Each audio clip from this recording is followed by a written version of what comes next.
જ્યારે કોઈ પણ બંધારણ બનાવ્યું હોય ત્યારે એ બંધારણ ઉપર ક્યાંક ને ક્યાંક કોઈની સમજ હોય, ગેરસમજ હોય, એમનું વ્યક્તિગત કારણ છે.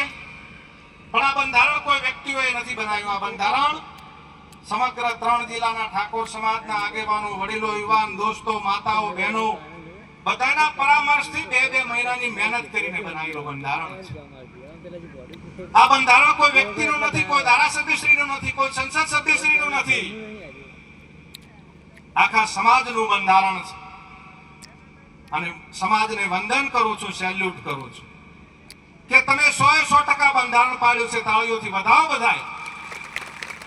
એ 100% બંધારણ જે પાડ્યું છે ત્યારે મારી આપ સૌને વિનંતી છે કે જાબડિયા ગામમાં આમ તો મીટિંગમાં આવીએ તો હરખ હોય, આનંદ હોય, પણ આજે જે આગેવાનો આયા ને વેદના લઈને આયા છે, દુઃખ લઈને આયા છે.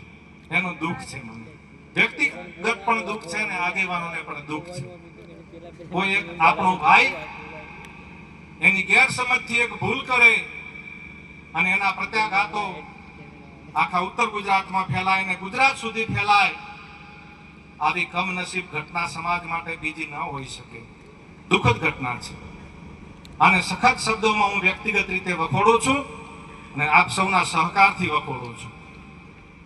મારી આપ સૌને વિનંતી છે, બનાસકાંઠાના સાંસદ બેન શ્રી ગેનીબેન ઠાકોર સાહેબ હોય, દિયોદરના ધારાસભ્ય શ્રી કેશાજી ચૌહાણ સાહેબ હોય, કાંકરેજના ધારાસભ્ય ભાઈ શ્રી અમરતજી ઠાકોર સાહેબ હોય, રાધનપુરના ધારાસભ્ય શ્રી લવિંગજી ઠાકોર સાહેબ હોય, આદરણીય ચંદનસિંહભાઈ હોય, આદરણીય નંદાજી સાહેબ હોય, આદરણીય પિનલબેન હોય, સૌ આગેવાનો સાથે અલ્પેશભાઈ ઠાકોર સાહેબ હોય, સૌ આગેવાનો સાથે ચર્ચા વિચારણા અને વિમર્શ કરીને જે કઈ ભૂલો થાય એનું શું, એનું સમાજે શું કરવું, એના માપદંડો શું, એનો ઠપકો કઈ રીતે આપવો, એ ઠપકો આપ્યા પછી નવી ભૂલો ન થાય એના માટે શું, આ બંધારણનું જતન કરવા માટેની એક માર્ગદર્શિકાઓ, ગાઈડલાઈનો છે.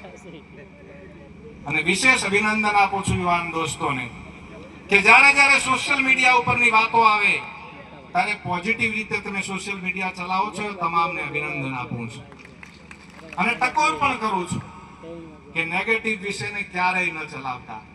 તમે આ સમાજનું અને દેશનું ભવિષ્ય છો. તમારા ઉપર તમે સમાજનો પાયો છો. સોશિયલ મીડિયા એ સમાજનો પાયો છે. યુવાન દોસ્તોને મારી વિનંતી છે કે નેગેટિવ જતું હોય તો એને રોકજો અને એમાંથી પોઝિટિવ બનાવવાનો પ્રયત્ન કરજો. બધા આગેવાનો મેં નામ લીધા, એ આગેવાનોની સૂચનાઓ, એમનાથી પરામર્શ, એમનાથી વિચાર વિમર્શ, સંવાદ, વાતચીત કર્યા પછી મને જે કહેવામાં આવ્યું, સૂચન કરવામાં આવ્યું કે ખેમજીભાઈ તમે આ વિષયને મૂકજો. એટલે મને 3-4 બાબતો જે આગેવાનોએ જે ગાઈડલાઈન આપી છે, માર્ગદર્શિકા આપી છે, એના અનુસંધાને હું તો માત્ર તમારો દીકરો એક ચિઠ્ઠીનો ચાકર છું, એનાથી વધારે કાંઈ નથી. માત્ર જે સમિતિએ આપણી 3 જિલ્લાની સમિતિના જે સૂચનો હતા, મને જે આદેશ થયો કે ભાઈ તમારે વાંચવાના છે તે 3-4 બાબતોના મુદ્દાઓ, આ બંધારણ ભવિષ્યમાં ન તૂટે, એનું જતન થાય એના માટેની શું આપણી વ્યવસ્થાઓ છે એની વાત મૂકવાની છે સમાજને. એટલે હું જે 3-4 બાબતો છે આપની સમક્ષ, જે આપણા આગેવાનશ્રીઓ મને સૂચન કર્યું હતું, નક્કી કર્યું હતું, અને આ ગાઈડલાઈનને, આ માર્ગદર્શિકા ભવિષ્યમાં આપણે જળવાઈ રહેશે. નવી કોઈ ભૂલ નહીં કરે એવી અપેક્ષા રાખીએ છીએ. છતાં પણ ક્યાંક થાય તો એ બધા માટે આ નિયમો લાગુ પડશે. અમરતજી સાહેબ, કોઈ એક વ્યક્તિ માટે નથી. ભાઈ શ્રી ગબ્બરભાઈ હોય કે એમનો પરિવાર જે કોઈ આમાં છે, મિત્રો હોય, એ આપણા ભાઈઓ છે, આપણા કોઈ દુશ્મન નથી. આપણો વાંધો એમની ભૂલ સામે છે, એમની સામે નથી. પણ એમણે ભૂલ જે કરી છે એ ભૂલની યોગ્ય સજા, વિવેકપૂર્ણ સજા, સમાજની મર્યાદામાં રહીને સજા એ તો સમાજ કરે. એમાં કોઈ ભૂલની સજા ન હોય, કર્મની સજા ન હોય, એવું ક્યારેય ન બની શકે. શ્રીમદ ભગવદ્ ગીતામાં પણ નંદાજી સાહેબ કીધું છે, કર્મ યોગેશુ કૌશલ્યમ. જે કર્મ કરો એનું ફળ તો મળવાનું જ. તમે સારું કરશો તો સારું મળશે, ખરાબ કરશો તો ખરાબ મળશે. હું આપની સમક્ષ જે 3-4 બાબતો ના જે મને જે નક્કી થઈ હતી ગાઈડલાઈન, આપને વાંચી સંભળાવું છું. અને આ બાબતને તમે બધાય બનાસકાંઠા જિલ્લો હોય, વાવ થરાદ જિલ્લો હોય, પાટણ જિલ્લો હોય, તમામ સમાજના આગેવાનો, વડીલો, યુવાન દોસ્તો અને પત્રકાર મિત્રોને પણ મારી વિનંતી છે, મને ખૂબ પોઝિટિવ લીધું છે.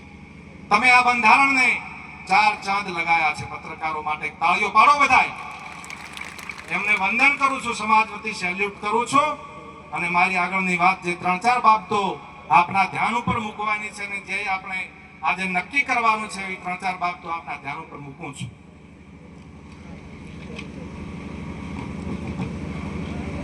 ચાર મુદ્દા કહું એના પહેલા 2-3 બાબતો હતી અમૃતજી સાહેબ, કે ગ્રામ સમિતિઓ જે બાકી હોય બનાવી દેજો. તાલુકા સમિતિ